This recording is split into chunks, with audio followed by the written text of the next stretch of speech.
What's up guys, मेरा नाम है क्षितिज और स्वागत करता हूँ आपके मेरे यूट्यूब चैनल क्षितिज राठौर में। और बेसिकली ये मेरे यूट्यूब की जो है वो फर्स्ट वीडियो है।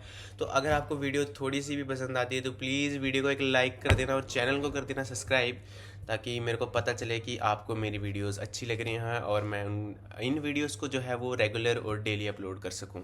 मेजर मोहित शर्मा का जन्म 13 जनवरी 1978 को रोहतक ज़िला हरियाणा में हुआ और उनकी मृत्यु जो है वो 13 मार्च 2009 में हुई। मोहित शर्मा के पिताजी का नाम राजेंद्र प्रसाद शर्मा था और उनकी माताजी का नाम सुशीला देवी था। After completing his class 12th, major Mohit Sharma का भी एक ड्रीम था कि वो इंडियन आर्मी को ज्वाइन करें, एक सोल्जर बने, क्योंकि उनको अपने देश से प्यार था। तो 1999 में उन्होंने अपनी स्कूलिंग ख़त्म करी एंड उन्होंने एनडीए एग्ज़ाम के लिए अपीयर करा। After qualifying his NDA exam वो NDA training national defence academy चले जाते हैं ट्रेनिंग के लिए और 1999 में वो अपनी ट्रेनिंग पास आउट करके बाहर आ जाते हैं। देन उनको उनकी फ़र्स्ट पोस्टिंग जो है वो मद्रास रेजिमेंट में मिलती है as a lieutenant. In 2002 major Sharma जो है वो स्पेशल फोर्सेस के लिए ऑप्ट करते हैं, वॉलंटियर करते हैं और वो अपनी स्पेशल फोर्सेस की ट्रेनिंग जो है वो 2003 में कंप्लीट करते हैं। 2003 में वो एक special trend special forces commando बन जाते हैं। आप सोच सकते हैं मतलब एक लड़का, मतलब उसके अंदर कितना ज़्यादा जुनून है कि वो इंडियन आर्मी को ज्वाइन करना चाहता है, अपने देश की रक्षा करना चाहता है। मतलब बहुत ही कम लोग हैं जिनको अपने देश के लिए इतनी भावना, देश के लिए जान देने की जो है वो भावना रखते हैं।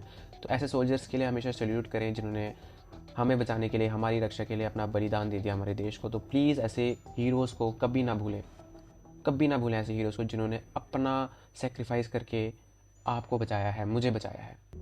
सो this video is a tribute for major Mohit Sharma. Major Mohit Sharma ने जो है वो काफ़ी ऑपरेशंस में पार्टिसिपेट करा और उनको काफ़ी ज़्यादा सक्सेस मिलती थी। तो उन्हीं में से आज हम मेजर मोहित शर्मा के एक बहुत ही जो है फेमस केस के बारे में बात करने जा रहे हैं, जिसका मोस्टली सबको पता है, जो कि है मार्च 2004 वाला।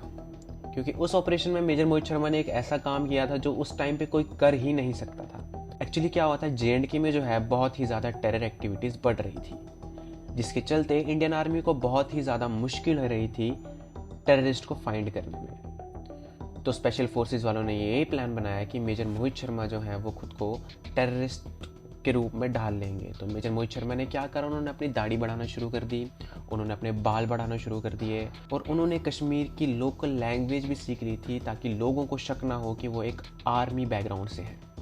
अब मेजर मोहित क्या करने लगे, वो घर घर जाने लगे, वो पूरे गांव में वॉक करते थे, है ना, वो पूरे कश्मीर के गांव में घूमते थे और सारे लोगों को एक ही चीज़ बोलते थे। वो सबको ये कहते थे कि इंडियन आर्मी जो है उन्होंने उनके भाई को मारा है और उसके चलते वो इंडियन आर्मी से बदला लेना चाहते हैं। तो उस टाइम पे क्या होता था कि वहाँ के जो लोकल्स थे वो भी जो है मिलिटेंट्स को सपोर्ट करते थे। तो तब कश्मीर में जो है मेन दो टेररिस्ट होते थे, एक का नाम था अबू दुरारा और एक का नाम था अबू साबजार, जो कि इब्तुल मुजाहिदीन के दो मेन कमांडर्स हुआ करते थे। तो इन दोनों की नज़र जो है वो इफ्तिखार भट्ट उर्फ मेजर मोहित शर्मा, क्योंकि उस टाइम पे जो है जब मेजर मोहित शर्मा ने खुद को एक एज अ टेररिस्ट के रूप में ढाल लिया था, मतलब उन्होंने अपनी दाढ़ी बढ़ा ली थी, बाल बढ़ा लिए थे, तो उन्होंने खुद का नाम भी इफ्तिखार भट्ट रखा था। तो उन दोनों की नज़र जब उसके ऊपर पड़ती है तो वो ये चीज़ नोटिस करते हैं कि नहीं यार, इस लड़के में कुछ तो बात है। तो वो इफ्तिखार भट्ट उर्फ मोहित शर्मा से कांटेक्ट करते हैं और उनको पूछते हैं कि तुम क्यों इंडियन आर्मी से बदला लेना चाहते हो। तो इफ्तिखार भट्ट वही चीज़ सेम चीज़ कहते हैं कि उन्होंने उनके भाई को मारा है, इस वजह से उनसे बदला लेना चाहते हैं। तो इस बात पे उनको भी ऐसा लगा कि ये लड़का हमारे काम आएगा और वो उनको अपने साथ रखने लगे। इवन वो उनको अपने कैंप्स में भी लेके जाते थे, वो उनको अपनी लोकेशंस भी बताते थे कि वो कहाँ पे उन्होंने पूरे टेरर ऑर्गेनाइजेशन को रखा हुआ है, कहाँ पे वो अपने जो है आदमियों को ट्रेन करते हैं। और ऐसा चलते चलते जो है मेजर मोहित शर्मा सारी उनसे इन्फॉर्मेशन निकाल रहे थे। मोहित ने उन्हें आर्मी के पॉइंट पे हमले की योजना बताई, आर्मी पेट्रोल के मूवमेंट्स के कुछ मैप दिखाए जो उन्हें सीक्रेट पहाड़ी के रास्ते गुजरने की जानकारी देते थे। अब वो उसको सबसे सुरक्षित जगह पर लेके जाते हैं। इस हमले का मास्टरमाइंड भी मेजर मोहित शर्मा थे।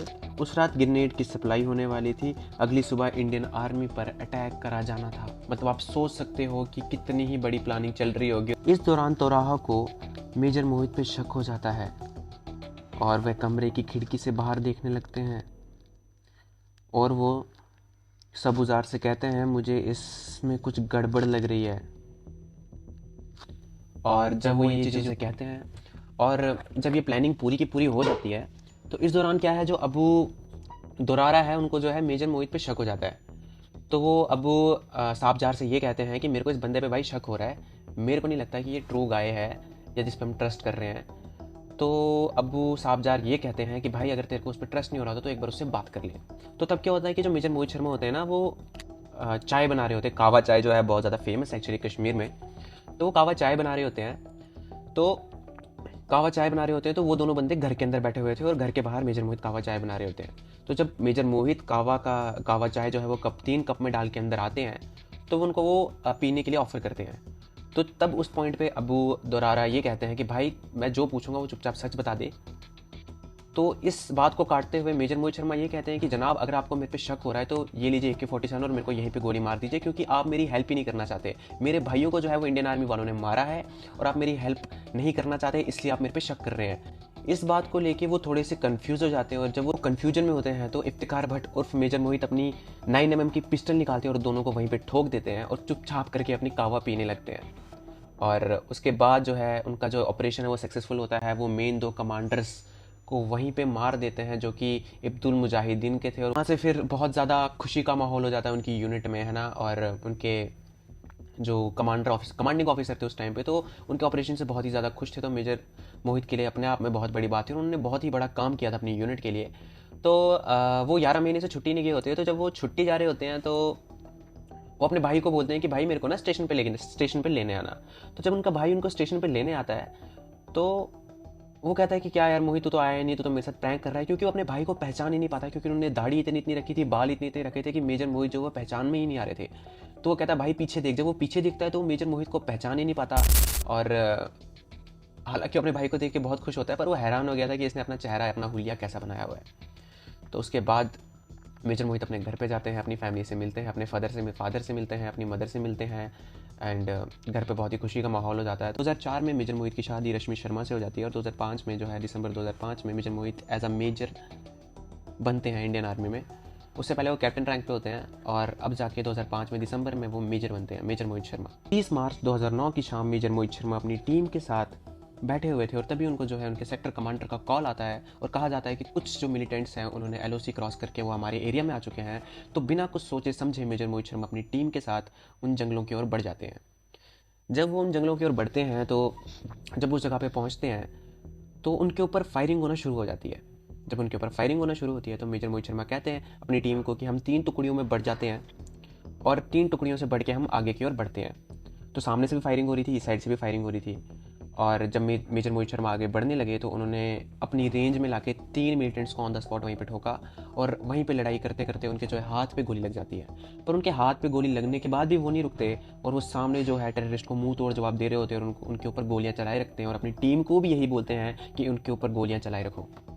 इसी फाइट के दौरान जो है मेजर मोहित शर्मा को जो है उनकी चेस्ट पे गोली लग जाती है, जहाँ पे उनका कोई प्रोटेक्शन भी नहीं लगा हुआ था, जिसकी वजह से उनकी चेस्ट पे गोली लगती है और वो वहाँ पे बहुत ही ज़्यादा घायल हो जाते हैं। वो गोली लगने के बाद उनका जो है बहुत ही ज़्यादा ब्लड लॉस्ट हो जाता है और वो वहीं पे वीर गति को प्राप्त हो जाते हैं। और उनके साथ उनके कई साथी, मेजर मोहित शर्मा के कई साथी भी मारे जाते हैं। पर वहाँ पे जो है हम मेजर मोहित शर्मा को खो देते हैं। और जब ये बात उनकी यूनिट वालों को पता चलती है तो उनके यूनिट वाले भी इस बात पे ट्रस्ट नहीं कर पाते, क्योंकि इस चीज़ को एडमिट करना कि मेजर मोहित शर्मा अब नहीं रहे ये बहुत ही ज़्यादा डिफ़िकल्ट हो रहा था। ऐसे सोल्जर के लिए सैल्यूट है जिसने हमारे देश के लिए, हमें बचाने के लिए अपने जान निछावर कर दिए। और हर एक इंडियन आर्मी के सोल्जर को सैल्यूट है जो हमें बचाने के लिए इतना कुछ करते हैं, जो बॉर्डर्स पे खड़े हैं हमारे लिए। हर एक इंडियन आर्मी वाले को हमारी तरफ से सैल्यूट है और हमेशा हमारी तरफ से उनके लिए हमेशा रिस्पेक्ट भी रहेगी। मेजर मोहित शर्मा के लिए गाज़ियाबाद में एक रेलवे स्टेशन भी बनाया गया जिसका नाम है major Mohit Sharma Rajendra Nagar metro station. 2021 में रक्षा मंत्री राजनाथ सिंह ने उनके लिए एक ग्रैंड स्टैच्यू भी बनाया, जस्ट